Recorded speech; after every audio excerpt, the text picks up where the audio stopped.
Good evening, ladies and gentlemen.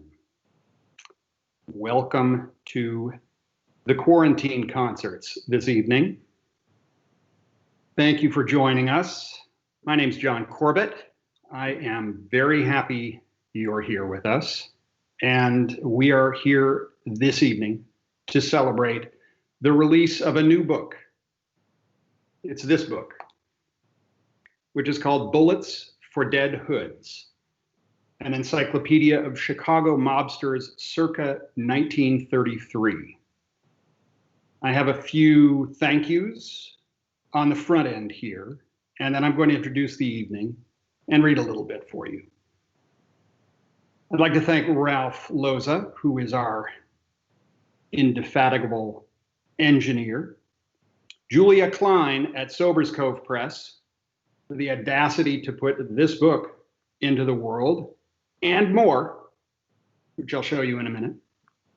And I want to thank the Experimental Sound Studio and the Quarantine Concerts for being more than we could ever have imagined we would get in these incredibly challenging times. That they continue to do things on a nearly nightly basis boggles the mind, and we thank them for everything they do. This evening, we are going to be entertained by a variety of readings from this book. I'll tell you a little bit more about the book when I read from the introduction. I will read an excerpt of the introduction. We will then be joined by the alto saxophonist, Nick Mazzarella. And then four wonderful readers will read selections from these entries here. A variety of these entries here will be read by four people associated with the illustrious Theodore Oobleck. And that's Diana Slickman, Mickle Maher, David Isaacson, and Terri Capsalis. And at the bottom, we will also be entertained again. That's the program in advance.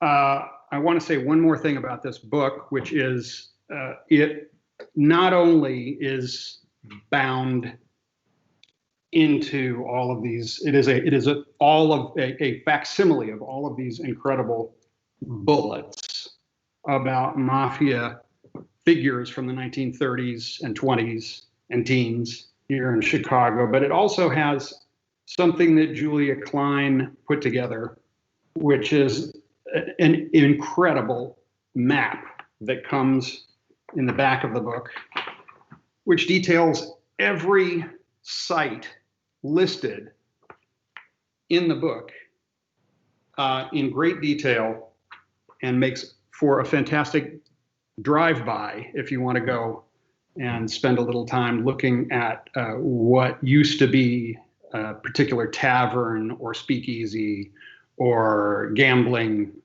joint. Okay, I'm going to read the introduction to the book and we'll move from there. A hastily scrawled sign was planted in the median. Its arrow pointed at an underpass I'd never noticed, leading to the right, beneath the red line tracks. Secondhand store, going out of business, cool stuff. I was on a familiar stretch of road, but the unexplored street on the other side of the L had been shielded from me all these years. The sign pushed the right button, the cool stuff button, and I pulled past the tracks and looped around a stretch of storefronts marginally operational, including the second-hand store. Its front door was propped open. Inside, the space was very narrow and deep, like it had been divided in half widthwise. The air was oppressively musty. Simple pine shelves lined the walls, bowing under the weight of the stacked books and piles of generally uncool materials. Old erector sets, boxed Christmas lights, ancient mix masters, generic ceramic bowls and foggy glassware, stacks of old maps, a birdcage and its adjacent row of parakeet training videos. all of it almost willfully disorganized, as if strewn together by some wind-driven force. To call it secondhand was euphemistic, not even thrift. The proper term was junk. I stood alone in the cave-like store for about 5 minutes, contemplating the consequence of the mold and dust on my sinuses, beating back the onset of claustrophobia, wondering if anyone was there. Finally, the owner emerged from an office in the rear of the shop. His dishevelment matched the surroundings.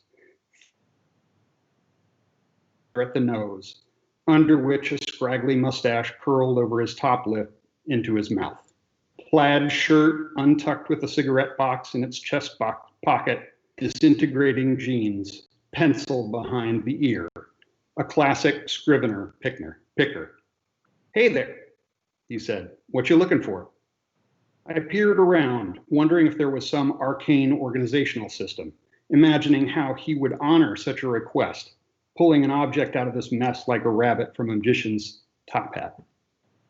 "Not sure," I replied. "I'm always looking for something I don't know I'm looking for." "Fair enough, but what kind of thing are you interested in?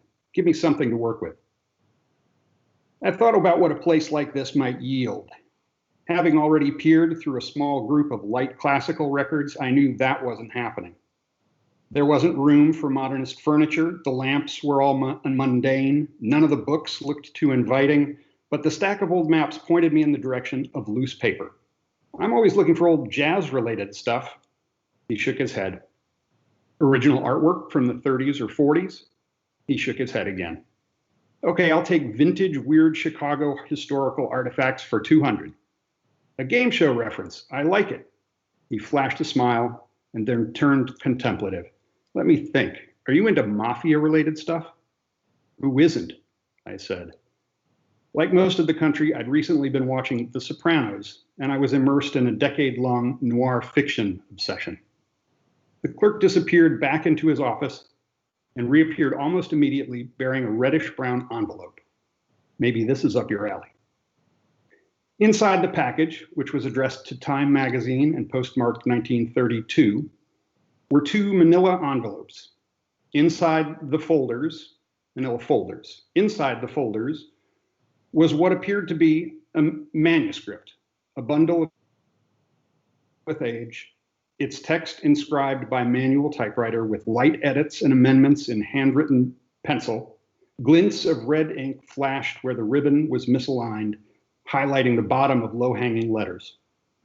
Studying it a bit more closely, I understood that the stack of pages comprised a set of alphabetized entries, each or figures from the Chicago mob. Where did this come from? Estate sale many years ago. Can't remember anything specific. I thought it was neat, so I bought it, and now it's time to sell it. I leafed through the manuscript, landing on an entry for Al Capone. Context dated the manuscript to the mid-1930s, indicating that its envelope might be the original. The writing caught me.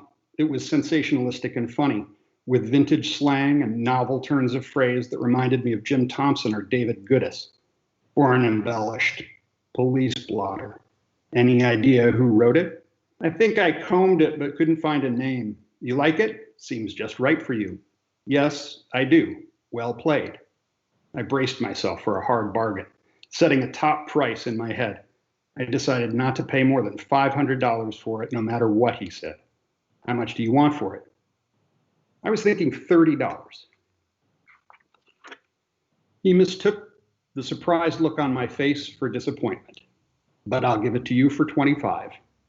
Cash only, I presume." "That would be most welcome." In Chicago, it's hard to throw a rock and not hit something mafia. My family even has a tangential connection. In 1924, a consortium of train robbers, Chicago hoodlums, and a crooked postal inspector pulled off the greatest train robbery in American history at a railroad crossing in Rondout, Illinois, about 75 miles outside Chicago. The take was estimated at $3 million. In the confusion that ensued during the nearly botched heist, one member of the infamous Newton gang was shot 5 times by another member. Dr. Mitchell S. Corbett, head of the Corbett Clinic on Lake Street, received a call from the mobsters with whom the train robbers had collaborated. My great-grandfather, who is alluded to erroneously on the Newton Gang Wikipedia page as an underworld doctor, was a fan of professional wrestling and served as the Illinois Boxing Commission's chief medical examiner. Mafiosi were not unknown to him, but he was an honest physician. Pretending to be gamblers, the Hoods reported that they had a man who had been wounded in a poker game and insisted that the good doctor patch him up. After blindfolding Corbett, they drove him around for half an hour to disorient him before parking at their safe house. When they removed his blindfold, however, he immediately recognized it as a stable in a neighborhood near the clinic. He told them there was nothing he could do, warning that they needed to get the man to a hospital or he would die. After the thieves returned Corbett to the clinic, he dialed the police and told them where they could find the hideout, with the proviso that he not be made to testify. That promise was broken, and he was compelled to appear in court where his testimony helped to convict the outlaws. When the train robbery's dynamite man was released from prison 10 years later, the Corbett Clinic was bombed. The explosion went off at night, so the building was dead. But the message was sent, and a perilous passage in our ancestral folklore was complete. I contemplated that family lore while first leafing through the mysterious junk store manuscript, its worn pages splayed out on our dining room table, and stumbling across references to the Rondout robbery in a couple of entries, I pondered the way all these seemingly independent lifelines intersected. Now please help me welcome Nick Mazzarella. Thank you, John. First of tonight's two musical bookends is the Intermezzo Sinfonico from Cavalleria Rusticana by Pietro Mascagni.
And now it's my pleasure to introduce our first reader, Diana Slickman.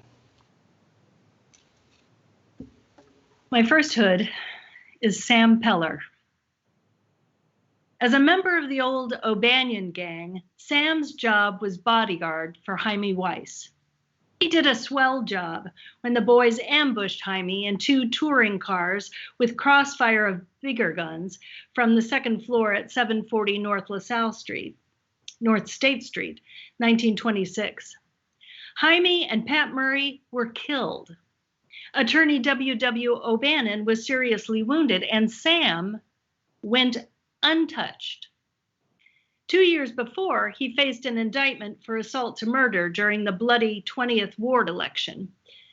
So when Jaime left, Sam went back to his first love. He threw in with an extortion mob, played with George Druggin's beer, and used his guns to good advantage during the 1928 election as an Eller gunman.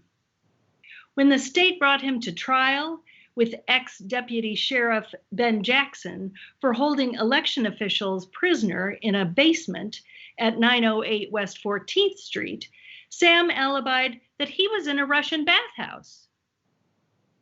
That was a nice one. At least no one had ever used it before, so a jury said, not guilty. Then came May 31, 1930, and Fox Lake. The machine guns that were poked through the window of a roadhouse there brought blazing death to Sam, Joe Birch, and Mickey Quirk. George Druggin and Mrs. Vivian Ponick were wounded. That takes care of Sam. Chicago Annie Gleason. Mrs. Anna Gleason, as she prefers to be known, despite half a dozen aliases, is a lovely old woman, over 60 now, but still looking the part of a Lakeshore Drive dowager in her furs. There isn't a diamond brooch safe within grasping distance when Annie enters a shop. She has lifted pearls in Paris, stolen fur coats in Berlin, blown safes in Baltimore, and lived high when the money was coming in. Mike Gleason, her husband at the age of 14 after a hasty South Side marriage, the two of them went about the country looting strong boxes and pilfering jewelers' showcases with a grace worthy of their international fame. The law caught up with them. Mike picked pockets at the Old World's Fair in 1893 so adeptly that the two made their first European trip that year. Germany sent him to prison for 7 years in 1908. He got out, but went back to the pen in London in 1916, where he died. Annie herself is an old jailbird, too. For 18 years at 2 different intervals, London's Old Bailey saw Annie working in the laundry over the hot wash tubs. Auburn, New York put her away for a year in 1927, but that was her last time. After that, she teamed up with John J. Reedy, international jewel thief. Age crept up on the pair, and in 1933, Reedy promised one last job, and then they would retire. They walked into Benjamin Allen and Company's shop at 10 South Wabash Avenue. When they walked out, Reedy was carrying several $1,000s worth of jewelry. But Annie didn't know about it. Her old pal had crossed her up. Annie went to live at 4114 Washington Boulevard. Reedy took a room in a Clark Street rooming house where he killed himself May 4th, leaving a note telling that the Eye, a nationally known private detective agency, was closing in on him.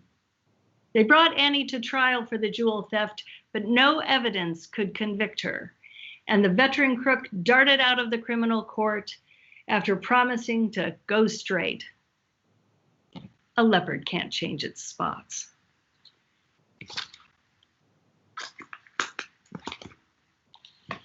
Giuseppe Diamond Joe Esposito. The name of Diamond Joe still brings a reverent prayer to the lips of old Italian women, for like most of his race, he is kind and charitable to his people when he has the money.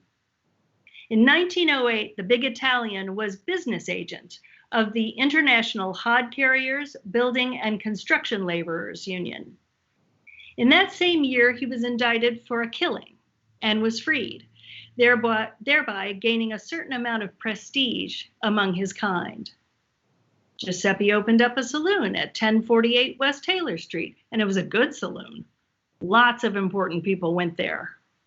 So Esposito opened up a larger place, the Bella Napoli Cafe, 850 South Halsted Street.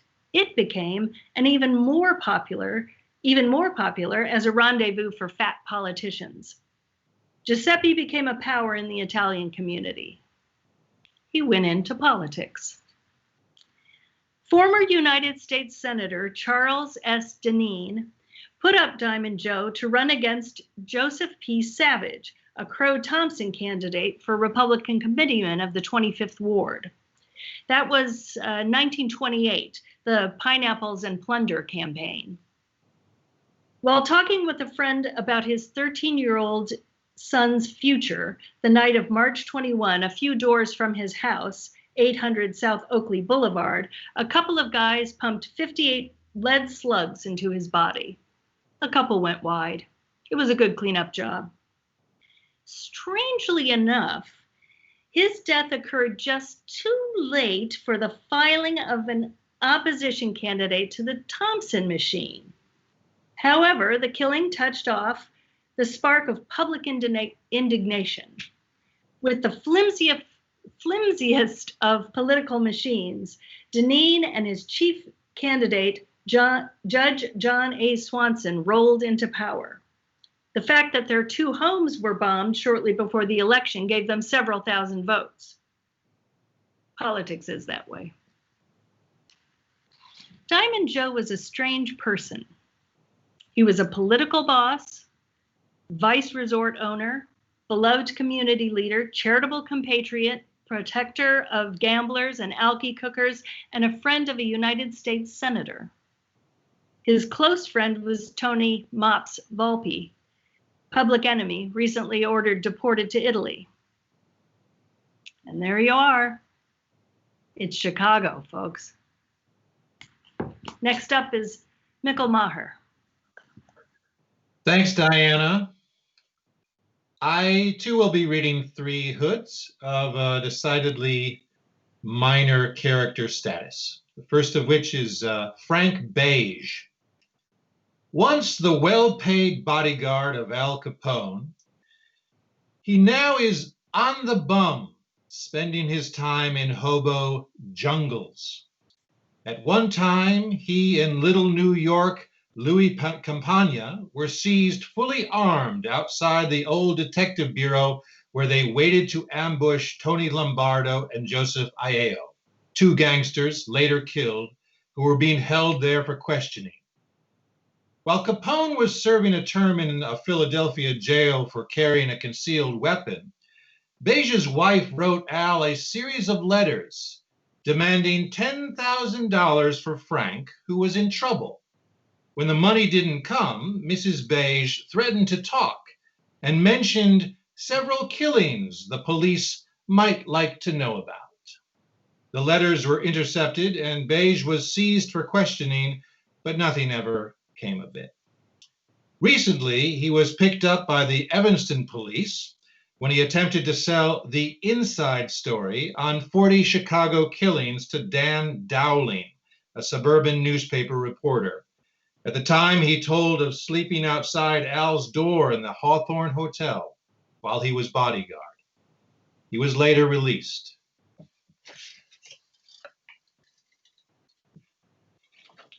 Hood number 2 is David Yiddles Miller.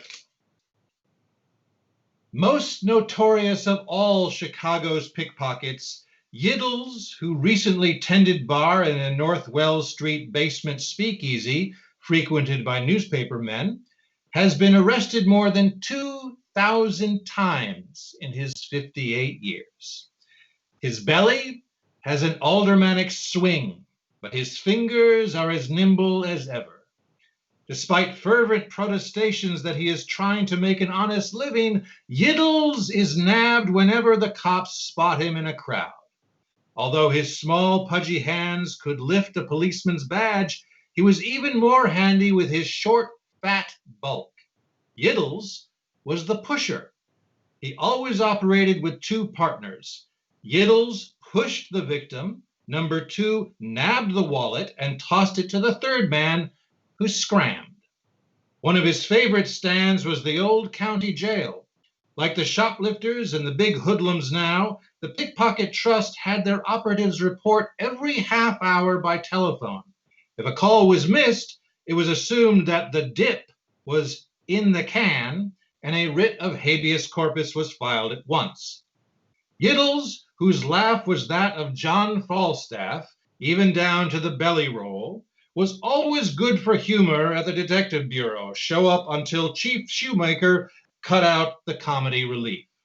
In 1928, Miller claimed to be all through.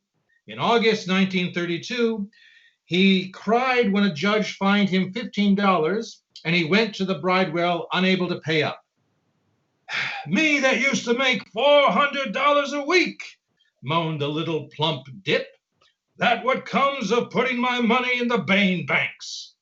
3 months later, he escaped another sentence by pleading that the doctors gave him 6 months to live. Knowing that Yiddles made a small fortune at the 1893 World's Fair, Lieutenant Edward Kelly of the pickpocket detail supplied his men at the Century of Progress with pictures of Yiddles. As we go to press, Yiddles has eluded them. And finally, a very brief one. Miles O'Donnell of the West Side. His home address was recently given as 1229 South 61st Court. When the auto he and his brother Bill were riding in killed a woman August 5th, 1929, they escaped prosecution when a chief state witness disappeared. Like the others, he bowed to the general leadership of Klondike, the toughest of them all, although it was he who bumped off Eddie Tankle, ex-fighter and tough bohemian owner of the Hawthorne Inn in Cicero, a gold mine in the boom days.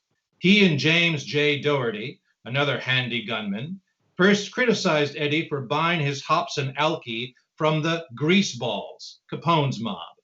Then, when the liquor was running hot through their veins, the guns opened up on Eddie. That was the same year O'Banion died. On February 18th, 1932, the family gathered with bowed heads about Miles's bedside, his breath choked out in deep, retching gasps, gradually growing fainter and fainter. Tuberculosis claimed another victim, and Ganglang's bullets were cheated of another spot.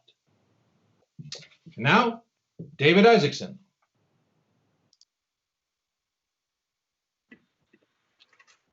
James Belcastro, king of the bombers. Jimmy to you, 40 years old, although the best pineapple tosser in town, bar none.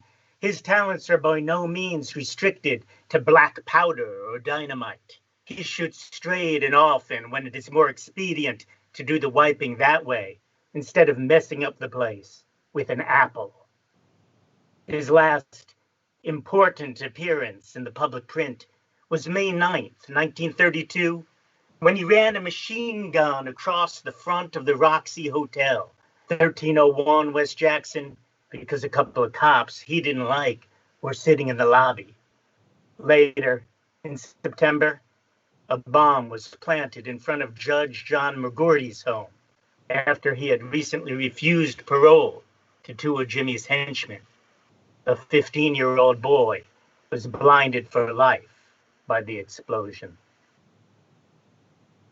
Julian Potatoes Kaufman. 34 years ago, a son was born to Edmund Kaufman, a wealthy commission merchant dealing almost exclusively in potatoes. That boy went bad, as the algebra books say. His boyhood companion, Nels Morton, gradually brought him in close association with Dion O'Banion, Moran, Weiss, and the other North Side mobbers. And so he started, this round-faced man who now carries the name of Potatoes. Since then, the Dicks have questioned him in connection with a number of gang rides. With his wife, Margaret, he was indicted in 1924 for receiving stolen property, quite a large amount of jewelry, which had been stolen by Yankee Schwartz. In the same year, during a traffic argument at Randolph and Clark, he struck a policeman with his gun barrel, but a judge discharged him. You know how these things are. Potatoes' talents finally came to be realized in the gambling profession.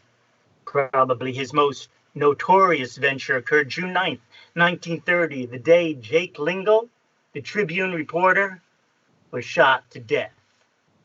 Potatoes was reopening the Sheridan Wave Club, 621 Waveland Avenue, a gambling joint, which had been closed since the Moran massacre. Jake, who was the unofficial chief of police, reputedly demanded $15,000 to allow them to open. Potatoes refused. Jake then said the joint would be knocked over. Jake was killed. Captain Steig once said of Kaufman in 1926, Potatoes isn't tough. He isn't hard-boiled. He's just a piker trying to be tough. He likes to have people say, there goes Potatoes, when he passes by. One of these days, people will point to his hearse and say, there goes Potatoes.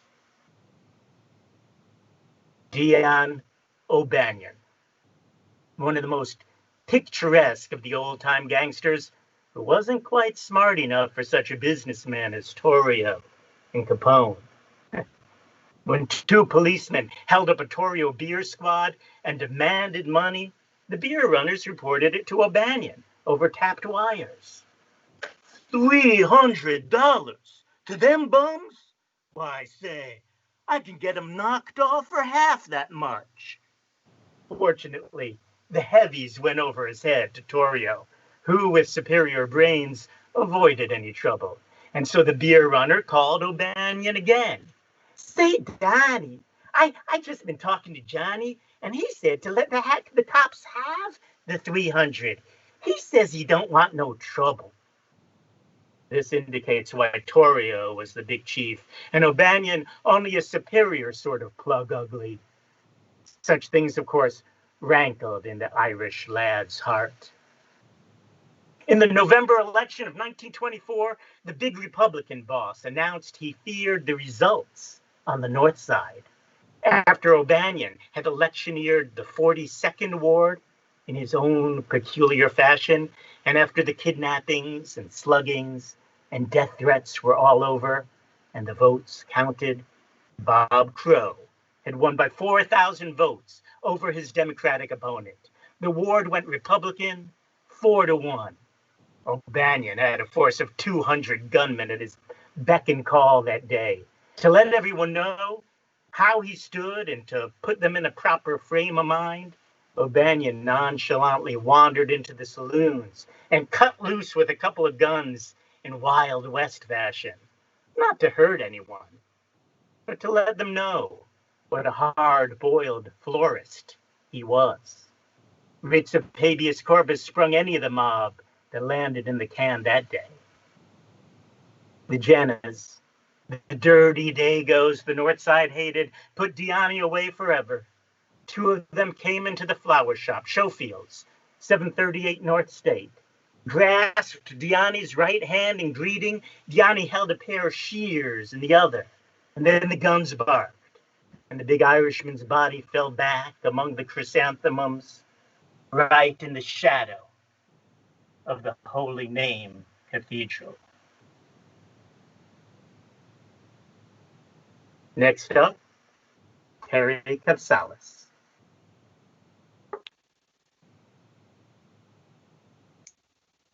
Margaret Mary Martha Collins, alias Mary Hamilton and Faye Sullivan, the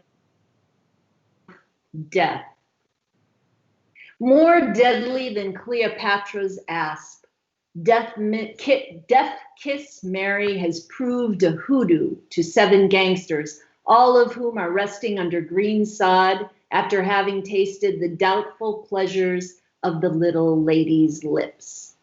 There's only one mark against Mary in all her 33 years, Saul Feldman, who is now awaiting trial for a fur robbery, has survived. He was shot and began recovering until Mary planted a lusty smack on his pallid lips. Then the doctors gave up hope. However, a miracle occurred.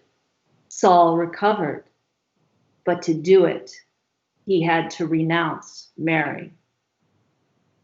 In her own right, while not being kept by one of the easy money lads, Mary is a clever shoplifter. When dressed in her going out clothes, she might be mistaken for any Gold Coast Deb. Whenever Mary scores and one of her old pals joins as makers, Mary changes the shade of her hair. From the looks of things right now, Mary's platinum blonde will continue for some time, unless she makes another one of the boys. Following her death kiss record, number 1, John Dandy Shea, alias Sheiky, gunman, killed by a cop after he had shot and killed the manager and a waiter in the Rendezvous Cafe, Clark and Diversey, when a piano player resented having a bowl of cracked ice thrown at him during a celebration of Mary's birthday, December 18th, 1923. Number 2, Dion O'Banion, leader of the North Side Gang, shot to death in his florist shop, November 1924. Number 3, Johnny Phillips, big-time bootlegger, shot and killed December 1924. Number 4, Eugene Red McLaughlin, gunman, ex-con, and jewel robber, whose body was found in the canal in 1925. Early that year, she and Red were fined $100 for throwing a bowl of cracked ice at the drummer at the Frolics. She and Red then lived at 2831 Gladys Avenue. Number 5, David Jarris, alias Jew Boy Bates, a kidnapper, shot and killed by one of his victims in Covington, Kentucky, 1926. Number 6, Irving Sonny Schlig, airplane bootlegger and suspect in the $200,000 Parkway Hotel robbery, shot and killed 1927. Number 7, Sammy Katz, one of 3 extortionists who were killed in an ambush by State's Attorney's Police, June 1932, in Morris Shapta's handbook on the 3rd floor at 208 North Wells Street. Her police record: June 1931, 60 days in a Cincinnati workhouse for stealing a dress. Member of $1,300,000 gem theft ring in New York. Shoplifting theft dismissed last year when she and complainant walked out of the courtroom laughing together. She and 2 others stole Assistant State's Attorney Bob Donegan's car from an Evanston garage. Her bondsman is Louis Asher, 5009 Sheridan. William Scott Stewart is her attorney.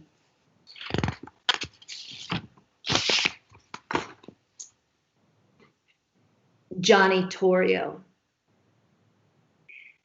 If you were one of the men who frequented Big Jim Colosimo's cafe on South Wabash Street in the old days, you would probably not have noticed Torrio. In appearance, he was like a real estate broker or bond salesman, but Johnny had different ideas. He was born in 1877 in New York and grew up with the old 5 Points gang there, where Capone first heard what a gun was used for. Big Jim needed a bodyguard during the days before the war, when Black Panthers had terrorized his people and were making inroads in Big Jim's private stamping ground. So he went down to the eastern seaboard, looked over the prospects, and decided that little Torrio was as handy a man as he could find anywhere. A man with a gun and a man with brains. Johnny came to Chicago, and everything was fine for Colosimo. That was 1915.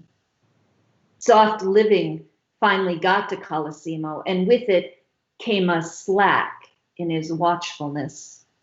When the boys buried Big Jim's large and very dead body, Johnny Torrio smiled and said to Al, "You and me, pal, we are in." And they were. Prohibition had been in for about a month when Johnny Torrio decided that the national demand for something the people couldn't get must be satisfied. His army was all ready to handle the traffic. They came from the levee dives, the bawdy houses, the crooked gambling houses, and from Burnham and Stickney, where Johnny had run a couple of inns for Colosimo. His next move was the acquisition of the West Hammond Brewery. It was the first of a chain. The police were fixed, the politicians were paid off, and the beer trucks began rushing through the city streets. Manufactured for $3 or $4 a barrel in green, the brew retailed to the saloon keeper at $50, and the chumps paid 25 cents a stein and loved it. The Druggen and Lake Combine opened up at this time with 5 breweries, then the O'Donnells on the west, and the O'Donnells and the Saltis on the south, and the O'Banion on the north scented the smell of the new gold and were off on the mad whirlwind rush that brought sharp, stinging death to those who faltered, millions to the boys with brains, and prison bars to a few, a very few. Convoy cars came in filled with silent, straight-lipped gentlemen, shotguns across their knees, the kind of mugs who used to heist a loan office before lunch for cigarette money. They trailed the beer trucks and they followed the whiskey loads, but Johnny knew that bullets and beers don't mix. So he tried to bring everyone under the star for a working arrangement. He would put in the fix. The boys would hang up the powder horns. Then Mayor Thompson went out in 1923, and the soup was in the fire. Protection came hard, and the pay was high. Deaver was a straight guy, but his refusal to play ball busted the town open. Spike O'Donnell began offering better beer at $10 a barrel. Torrio and the Greaseballs, first big open break, the murder of Jerry O'Connor, September 1927, in the saloon of Joseph Kepka, 5358 South Lincoln Street, and O'Donnell Place. 10 days later, 2 more O'Donnell men went bye-bye, George Meagan and George Butcher. Torrio was not content. He wanted to show who was boss, and he did. 2 more of the O'Donnell clan were taken, Morris Keene and William Shorty Egan, driving a load of spikes beer in from a Joliet brewery he had just purchased. They were hijacked, the first on record. The hijackers were some of Torrio's toughest. Frank McErlane, Walter Stevens, Dean of Chicago's gunmen and a former newspaper circulation employee, and Red Golden, wanted for murder. They put the pair in the rear seat of a car. Then, as a lonely section of the old Sag Road was reached, McErlane and Stevens turned around and fired shotgun charges in their faces. With the internal warfare at its height, it took Mayor Deaver and Chief Morgan Collins to give Torrio a kick in the pants that sent him out of the country for a while. His Sibin brewery, and Torrio spent 6 months in the Lake County jail for it. When he came out, Johnny packed his bags and took his family to Europe, where after a triumphal tour, he bought his mother a great villa in Italy. Torrio stayed away until the spring of 1924 when he sneaked in again. The greaseballs took him back into the fold and began opening up Cicero as their headquarters, far away from the wrath of Deaver and Collins. Elections with the Sicilian governors swept the Torrio men into Cicero public office. Things were set, as the boys say, but the West Side O'Donnells kept Torrio awake nights, thinking of their inroads into his hunting grounds. To make matters worse, O'Banion, swelled with power on the North Side, let it be known that he didn't like Torrio, and as for his gun crew, the Jennas, he hated their guts. O'Banion was killed by his hated Jennas, and Torrio breathed easier, but he forgot O'Banion's pal, Jaime Weiss. On the night of January 24th, 1925, as Torrio stepped from his car in front of his home at 7011 Clyde Avenue, the boys took the safety lock off the machine guns. It almost ended Johnny, but he lived.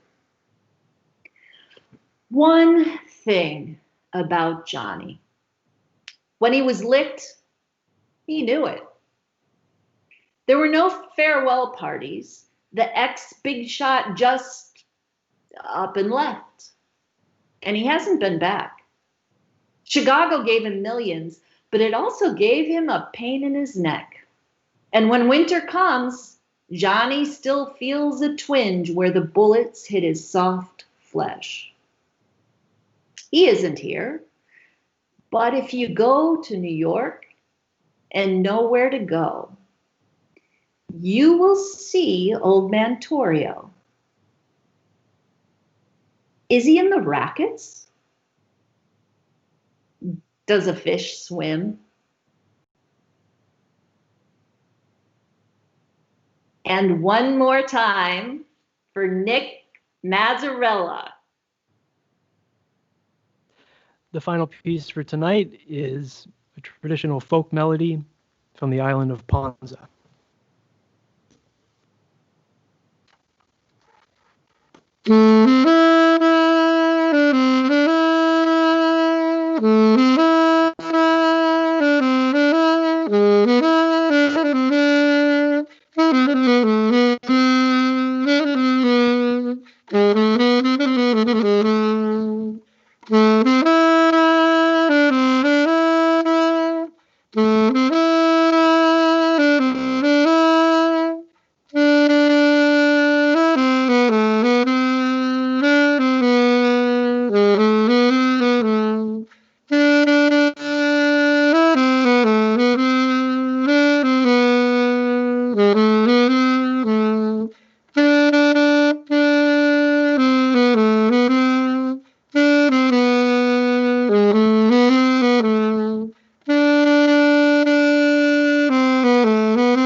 Here again is John Corbett.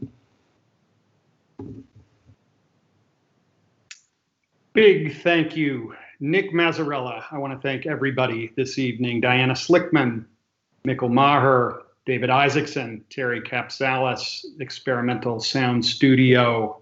And I want to tell you, you could get this as a Christmas present. It would be a stocking stuffer for the biggest stocking you can find. It's available on soberscove.com, or if they're independent, you can get them there. And a big toast to you all. Thank you all for coming. See you soon.